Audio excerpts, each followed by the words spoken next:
Hi friends, welcome back to our channel. కాకరకాయ పకోడీ అండి. సాంబార్లోకి, రసంలోకి, పప్పులోకి సూపర్ కాంబినేషన్ పకోడీ అండి. తప్పకుండా ట్రై చేయండి ఫ్రెండ్స్.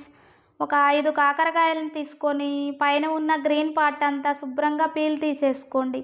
పీల్ తీసేసి ఒకసారి బాగా క్లీన్ చేసుకొని కట్ చేసి లోపల ఉన్న విత్తనాలను తీసివేయండి.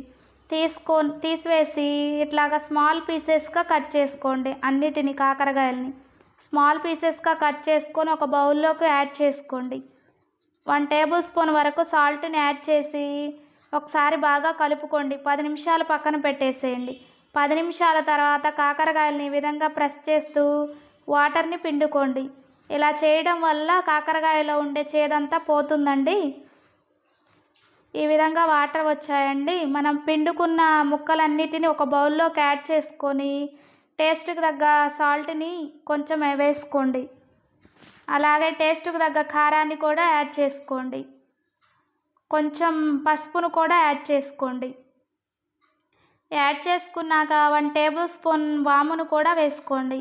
మనకి వాము అనేది డైజెషన్కి చాలా బాగా యూజ్ అవుతుందండి. 2 టేబుల్ స్పూన్ల శనగపిండిని కూడా యాడ్ చేసుకోండి. అలాగే 2 టేబుల్ స్పూన్ల బియ్యం పిండిని కూడా వేసుకోండి. 2 టేబుల్ స్పూన్ల కార్న్ఫ్లోర్ను కూడా యాడ్ చేసుకోండి. కార్న్ఫ్లోర్ అనేది ఈ ముక్కల్ని క్రిస్పీగా ఉంచుతుందండి.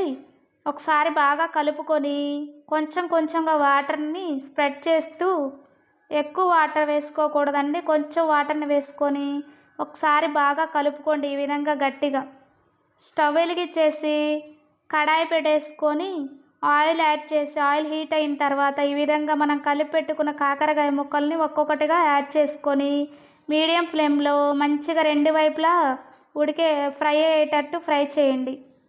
గోల్డెన్ బ్రౌన్ వచ్చే వరకు ఈ విధంగా. అంతేనండి, టేస్టీ కాకరకాయ పకోడీ రెడీ. మీరు కూడా ట్రై చేయండి. ట్రై చేసి మీకు ఎలా వచ్చిందో కమెంట్ చేయడం మర్చిపోవద్దు ఫ్రెండ్స్. ఈ వీడియో కనుక మీకు నచ్చినట్లయితే ప్లీజ్ లైక్ చేయండి, షేర్ చేయండి, సబ్స్క్రైబ్ చేయండి.